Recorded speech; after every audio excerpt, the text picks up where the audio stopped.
Mr. B, XRP here, and welcome back. Happy Saturday. Hope you're having a great day.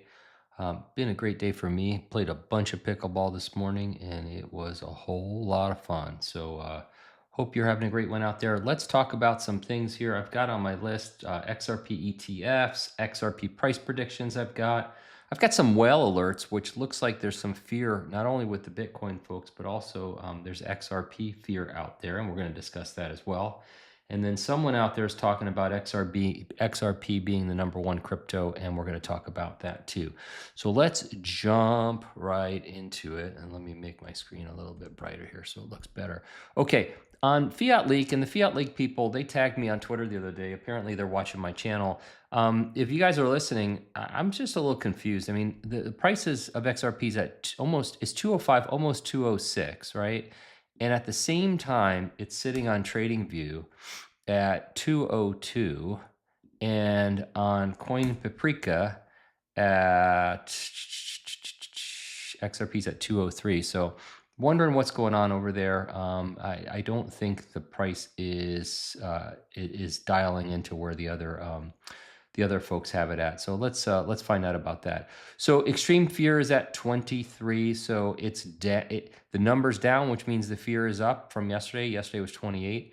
Bitcoin's at 89,612. Ethereum's at 3,038. Tether's holding comfortably at $1. And BNB flipped XRP again. It's at 891, and XRP's at $2.03. So the XRP ETF tracker, we talked about this yesterday. We did break $1 billion.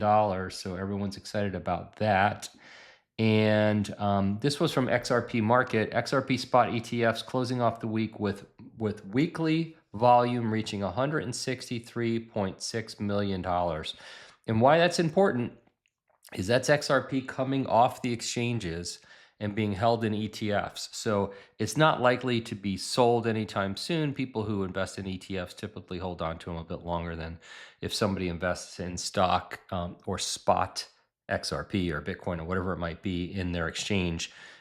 People who have ETFs can't sell them on a Saturday night at 8:30 p.m.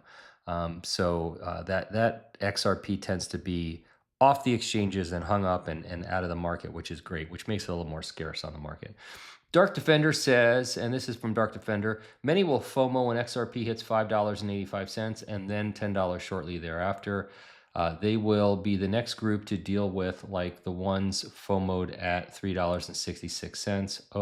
0111. I don't know what he means there, but he's still calling for some big numbers here. And I think most of you listening to the sound of my voice are hoping that takes place, and I am as well. This is from Whale Alert, and it says a dormant address containing 1,000 BTC has just been activated after 13.1 years, worth 11,551 USD in 2012. So somebody who has 1,000 Bitcoin just activated their account, and that makes people nervous. And you better believe people watch that, right? This was posted from Jungle Inc., and he says XRP sentiment has collapsed, and that might be bullish. And then I guess that's from Cointelegraph. I don't know if the rest is from Cointelegraph or for him, but I thought it was pretty interesting. Sentiment says XRP just entered the deep fear zone, hitting its lowest sentiment levels since October. Historically, that's exactly where rallies begin. Last time social sentiment got this bad, November 21st, XRP ripped 22% in 3 days.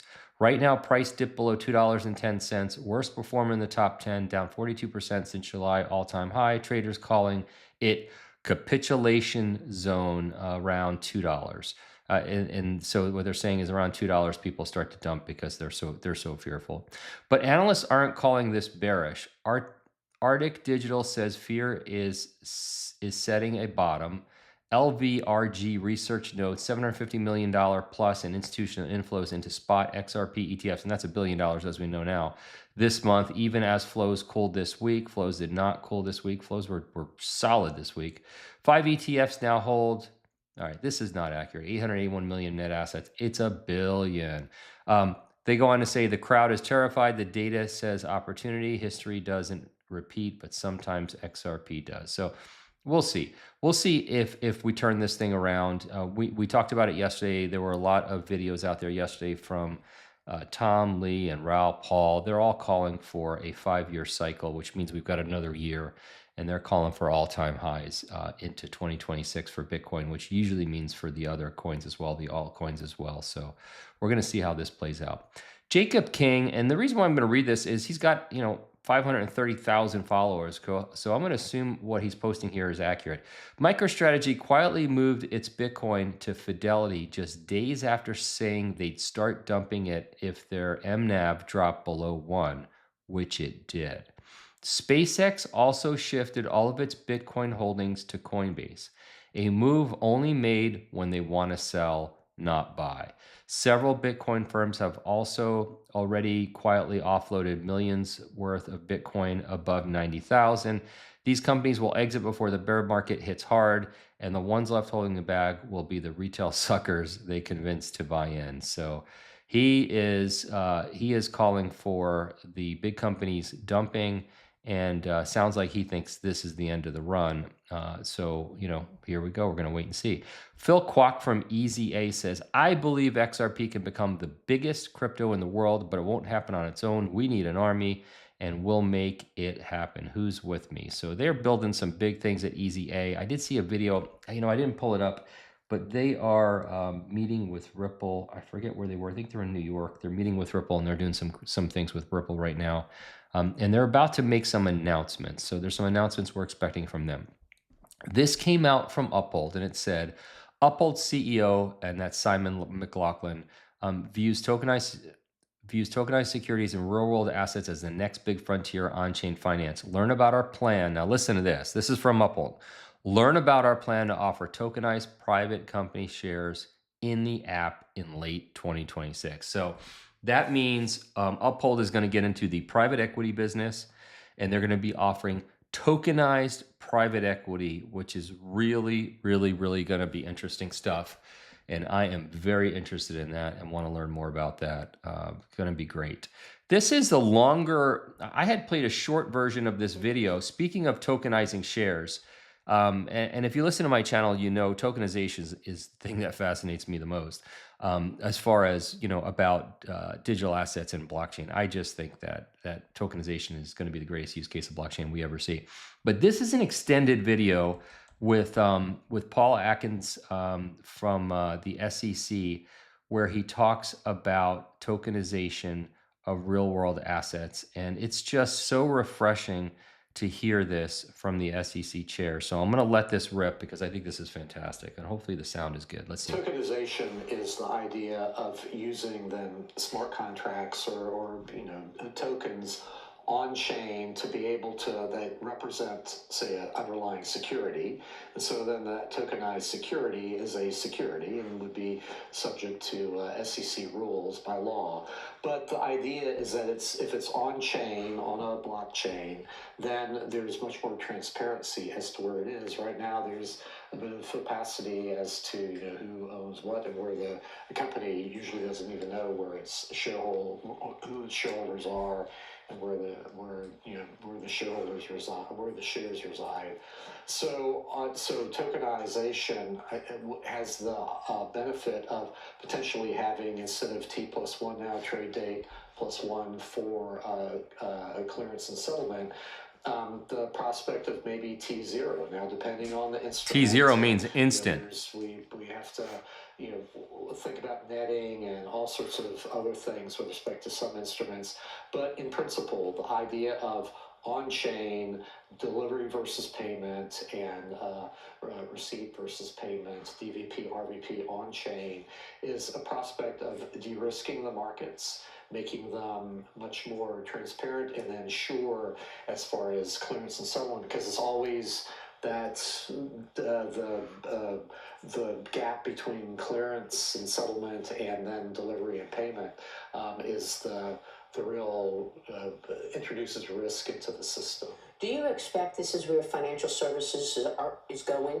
Are the major banks and the brokers out there today moving increasingly toward tokenization? Oh, absolutely. And it's the way the world will be, here in the, I mean, maybe not even in 10 years, maybe even a lot less time, maybe a couple of years from now. So I think that all of this modernization of the markets, I think, is good. And the trouble that we've seen here over the past few years is that the SEC, unlike historically, it never was necessarily at the vanguard of pushing new innovations. It was always a little bit behind the market, of course. But here recently, it's been almost standing athwart the marketplace, and as it's as all these new innovations were coming about. So that's no more. We're actually embracing it, and I believe that we need to be embracing it to keep the United States at the forefront as far as cryptocurrencies and whatnot. There were really only 2 countries in the world here in the last few years that were working to make cryptocurrencies illegal, and that was Communist China and the U.S. through the SEC. So that's changed. It's a new day now, and so we want to embrace this new technology.